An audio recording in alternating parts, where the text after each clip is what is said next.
Hi everyone, and welcome back to the harbour, where we find fools perched precariously on the side of this random pile of boxes.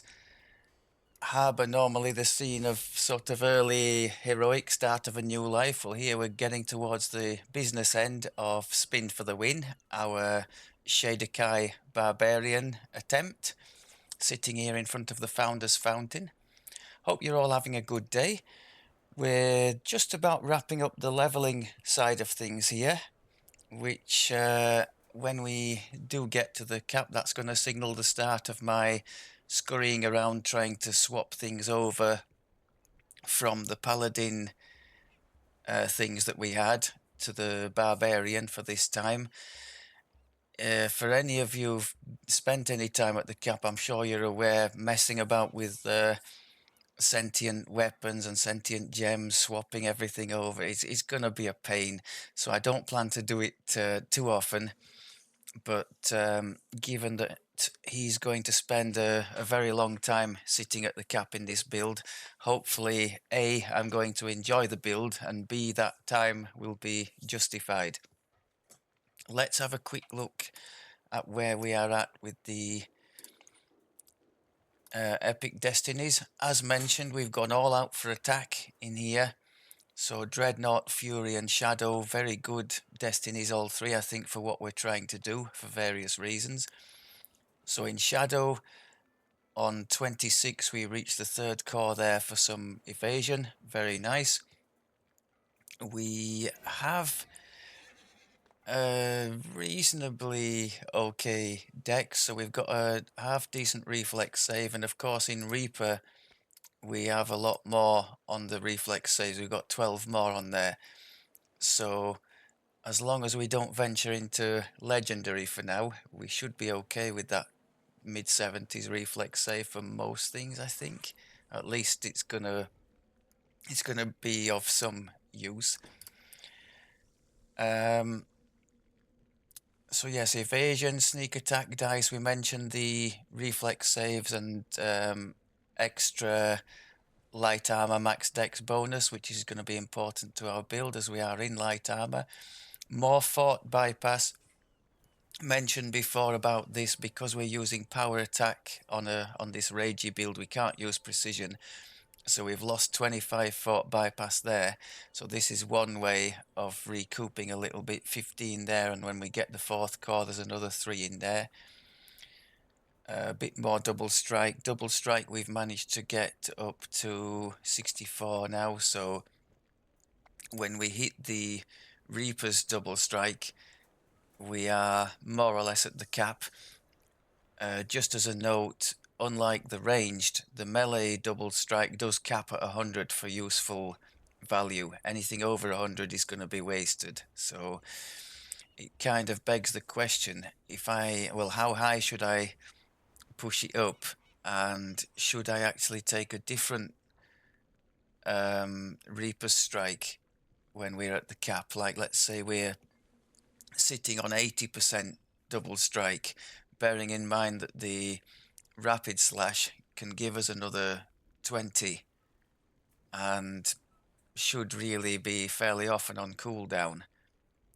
So at that point, should I be looking to do something else? Maybe some more fort bypass with my Reaper strike? I don't know about that. Other things are taking shape too in other trees. We've got finally got the Healy Rages and Primal Scream from Fury. We've got extra rages as well, so we've got loads of rages to work with. The rage, I'm hoping we're going to be able to use it twofold. First to heal, but second also to trigger the very nice 10 hit points that you can get for the 5 pieces of Blood Feast filigree. That's going to be on a... I don't want to mess about too much with swap weapons, but I'm planning to use this one here, the Ferrocrystal Cookery, with 5 pieces of Blood Feast to give us that tasty trigger of 1400 temp HPs when we do a raid. Using this because I'm also going to use it as a swap in for any Rust Monster and Ooze type, because we don't have any damage immunity for our weapon as far as I'm aware. So we are going to need to be wary of breaking our main cookery on things like that. Otherwise, nice things too. Cold iron, DR, strength when raging.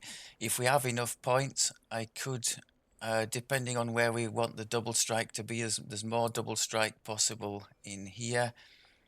And there's of course the doubling the bonus of the primal scream. Now that could be tempting because all three stat bonuses are useful to us. The strength, the con, and the dex, because it's helping our reflex save. So that might be a good investment if we've got the points to spare. In Dreadnought, I've gone ahead and picked up more double strike. This thing, as I mentioned, nice synergy with our power attack. We've got the vulnerability now triggering on the boss targets. I've tested that on the cannon in the ship, in the cargo hold of the ship, and found that to stack up very nicely, very quickly. So really quickly, let's say even within a few seconds, you're going up towards 20 stacks of vulnerability on the target. So that's really nice, and that's something we definitely couldn't have had if we weren't in the Dreadnought tree. So hopefully nasty bosses will be hanging around a bit less quickly. They'll be disposed of more quickly. What am I on about? I haven't bothered picking up the helpless thing yet because we don't have any way to make targets helpless. But yeah, we're in a pretty good place there. Gear's exactly the same as it was, just going in with the Thunderforged cookery. I don't have a legendary part of the family set to equip, so we're still on the standard heroic stuff despite being level 29. I thought this time around we could have a go in the midst of this torrential rainstorm here on the docks. We could have a go at a couple of the newer quests from the Tavern Tales chain. This one has kind of replaced the illusory larcener that used to be here and is of the same heroic level and epic 28, so it's level appropriate. So I can finally stop moaning about having no actual heal, because we do have the primal scream or rage, which would give us a substantial heal here. Up to now I'd been using the blood tribute, which is pretty good. As long as you don't go crazy with the level you're playing at, it's a nice little buffer and you can get away with it because it's on a short cooldown. Give ourselves a couple of little buffs.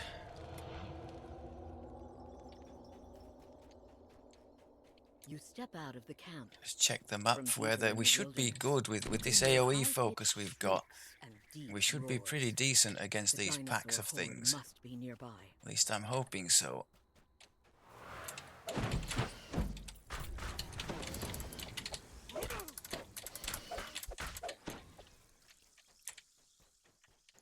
What I don't really want to do is get several packs. Oh, nice heal.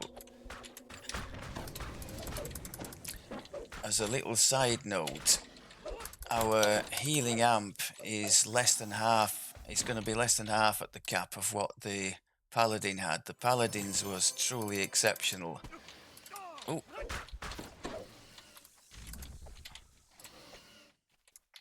But I'm hoping... who's doing that? Where's it coming from? Annoying little critters.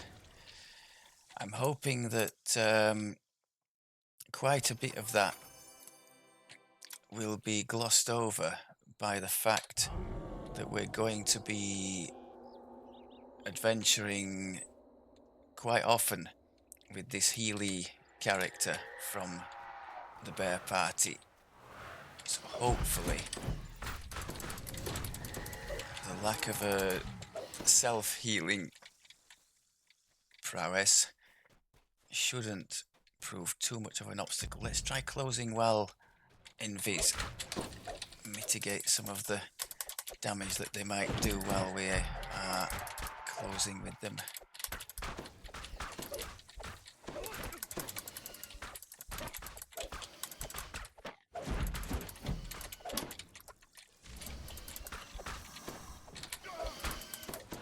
You've defeated the swarm of Okay, small second but lot. deadly creatures.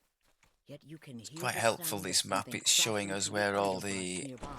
Time to deal with new more targets are, and they're all in these little groups, which is really playing into our hands big time.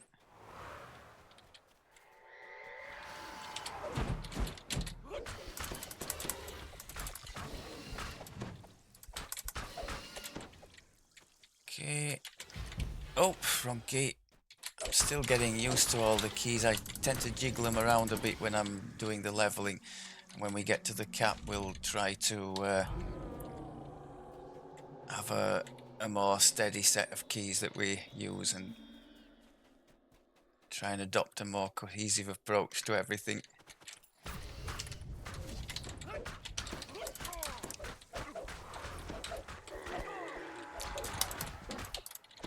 Trying to keep an eye on all the short-term cooldown buttons like these little Death Frenzy and coins. Sorry, not coins, Vistani Fortune it's called, isn't it?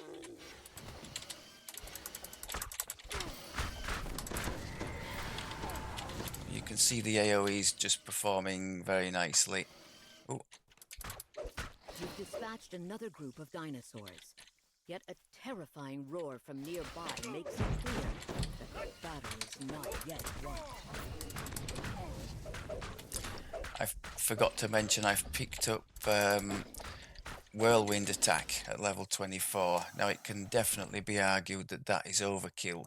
So we've got 4 big AoEs now, the 2 chains, Quick Cutter and Whirlwind.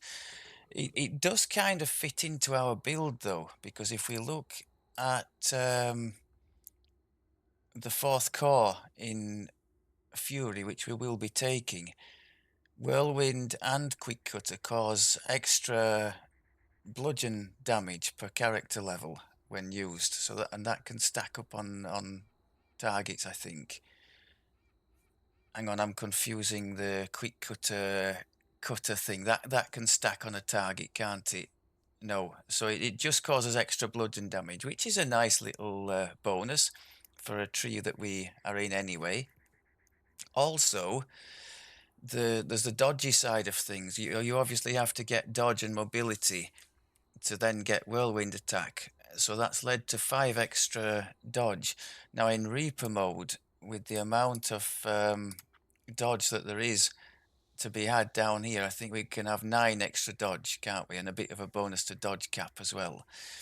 But in Reaper mode, we'd probably be fine without, especially considering this class gets uncanny dodge for extra dodge bonus anyway. But outside of Reaper, maybe if we're doing a raid or two, it might be nice to be able to max dodge without relying on those Reaper trees. And so having the dodge and mobility feats might actually be of use to us. I'm gonna have to have a play around at the cap when we get the end gear equipped and see what it's looking like then. Hang on, I've come in half baked here.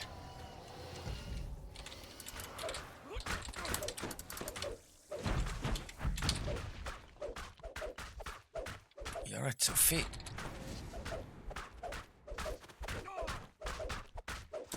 Okay. So against a big brute like that, I would have expected us to be on or close to max stacks of vulnerability after all the times we hit him. Now where are the remaining packs? I don't see any more creatures there on the map. That's a bit of a... Oh, there are some right in front of us, but they're not marked on the map. Okay.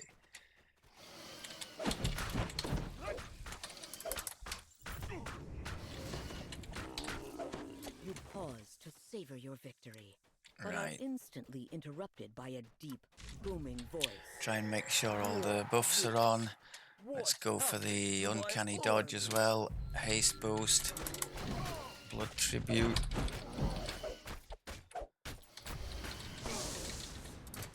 Helpless, no. Harper pin, unhelpless.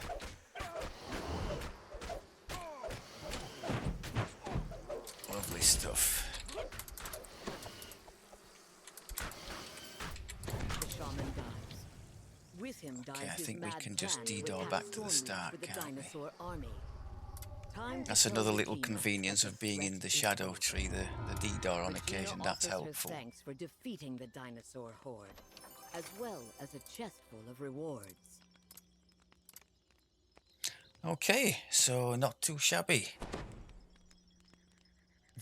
What's the other one? The other one, there are 4 quests in all in that Tavern Tales pack, aren't there? 2 of them are legendary, which we're not going to investigate today. The other 2 are late epic. This one and the one in Evening Star, near to the entrance to the King's Forest, I believe.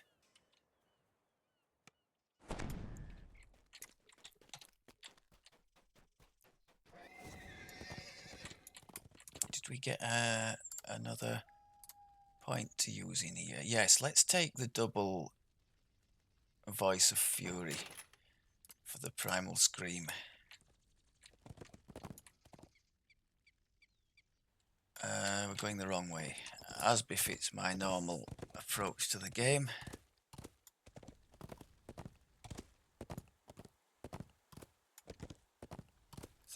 I should add that to my bio alongside the thing about the bridge in that Von 4 quest.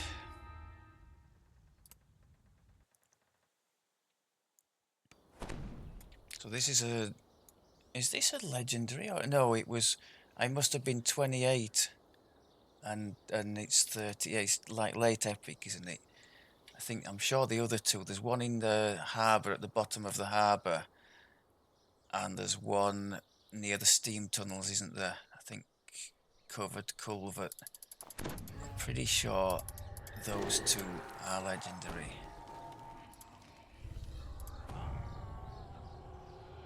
Let's see how high we can get the strength up without being in all the peace fancy of this gear. part of the forest has been disturbed by an infestation of blights.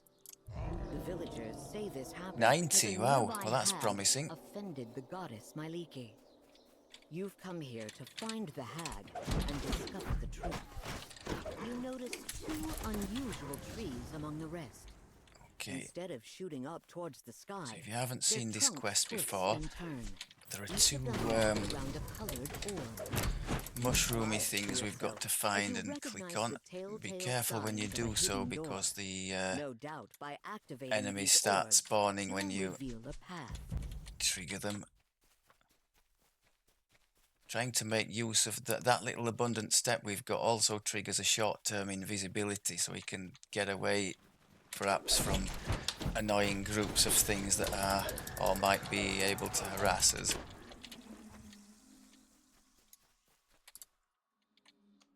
You hear a rustling of leaves and snapping of vines from back in the direction of the clearing. I'm going wrong as if way the here. trees themselves were moving.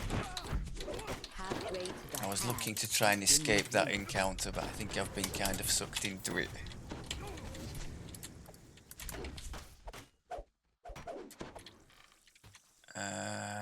So which way is it back to the initial grove thing? It's not that way, is it?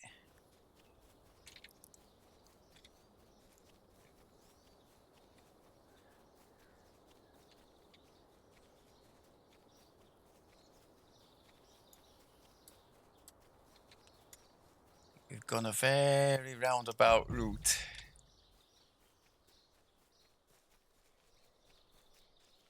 That's it. Okay.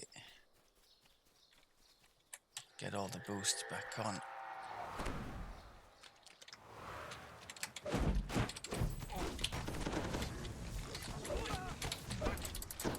Lovely stuff.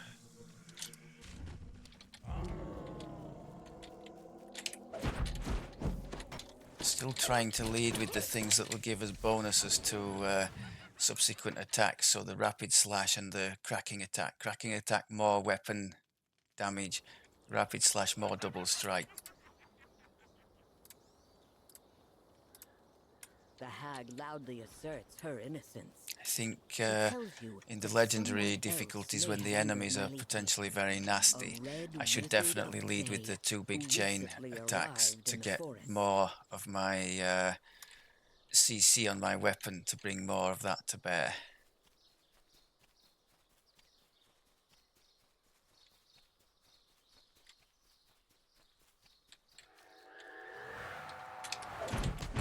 Corruption is palpable in this part of the forest. Something horrible has happened here, and nature is responding to it. A warm voice calls out to you. Adventurer, hear me. This forest needs your help. I think to some The degree, voice at least in continues. Legendary, I'll be able The to hag's replace the true. reliance on the Blood She is Tribute not the 10 source hit of point my buffer anger. with Something far the worse one has from the come to Blood the forest. Feast Rage, Come to my shrine and I will explain. which will also help me not Maliki to herself eat into reaches out to my you to describe the Red top Wizard's crime. hit point He's total. killed a unicorn, Because the every time you goddess's use favorite Blood creature, Feast, as I'm sure most on of you her know, shrine, defiling it. um, She implores you to find and defeat the offender. you lose 1 point of con temporarily. Do you know, I'd lose my head if it wasn't attached. Which way are we going now? I think somehow I've turned around completely, haven't I? Without meaning to do so. Dearie me. Let's see if we can just rebuff here.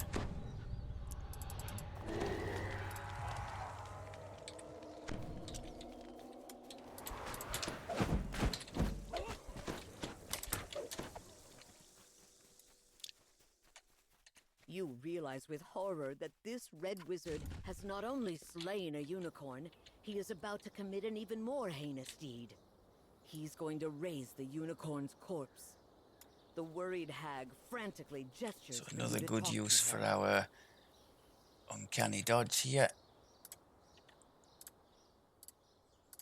The hag explains that she is oath-bound not to harm the unicorn, even if it's undead. If you can deal with the unicorn, she can deal with the wizard.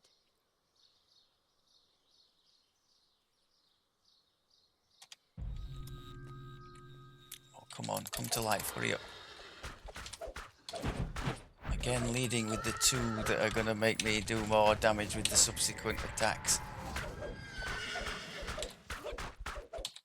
The undead Okay, happy monstrosity days. falls to the ground with a dull thud. Perhaps the unicorn can now rest undisturbed. You hear the hag cackle from the entrance to the clearing. Who's the fool now, mortal? We'll wait around for a few minutes, hoping for one of these Before the new Thayan can utter a word, sun the hag or moon imprisons augments him in with the a chest. gesture. A smile curls across the hag's face. You poor dear. Did you tire yourself out playing with your puppets? You suddenly realize your battle with his undead servants has left the wizard drained of magic. She waves her hand and a chest appears. Thank you for the gift, dearie. Here's Not this something time. in return. A few bits and bobs I had lying around. Don't spend it all in one place. The hag calls as she leaves, the Red Wizard in tow. So it should take a moment to comment. I mean, leveling was never the real point of the build, but it must be said that,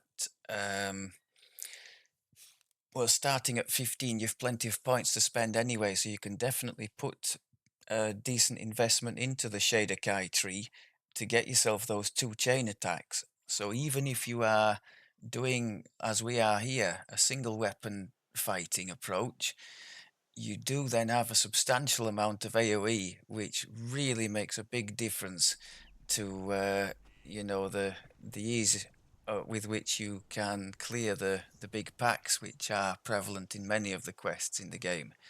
So that's been really nice, especially as mentioned, if I remember to trigger first my buffing hit and then do one of the chains. It really does make a mess.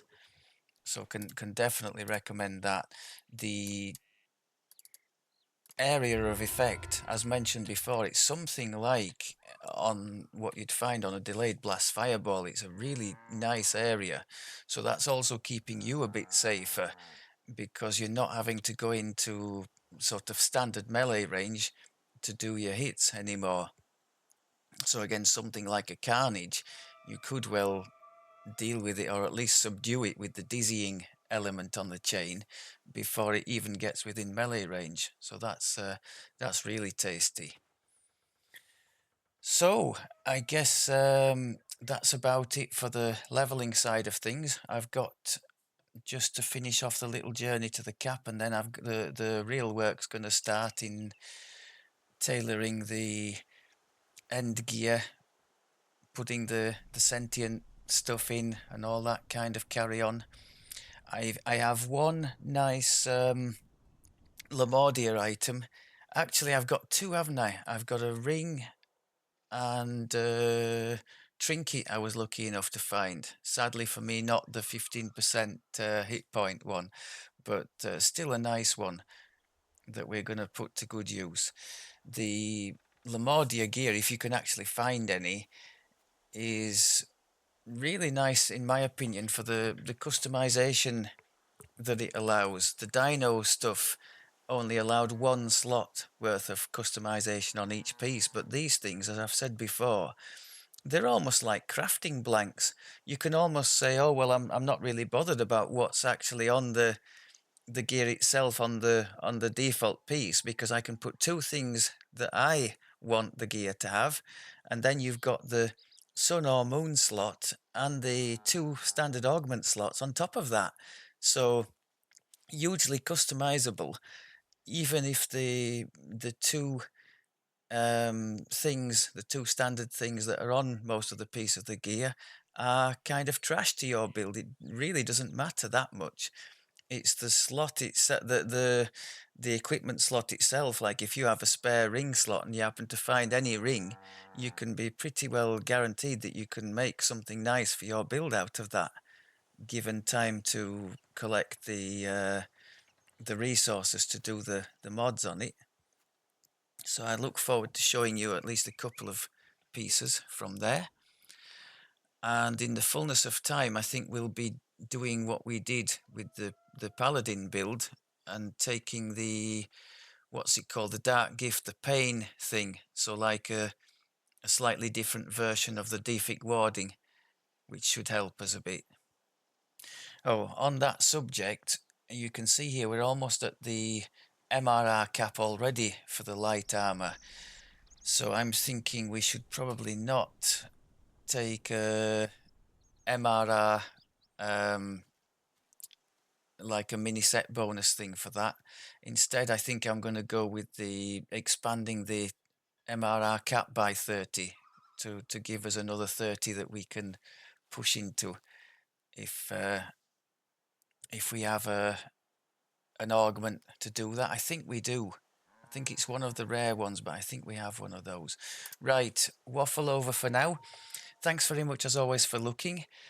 We will see you in Legendary. Hopefully we'll be pushing the boat out, seeing what kinds of trouble we can get into. I hope the build is going to be a lot of fun and allow us to maybe push the limits of the level of content that we could do previously. Happy questing to you all, and I'll speak to you soon. Take care.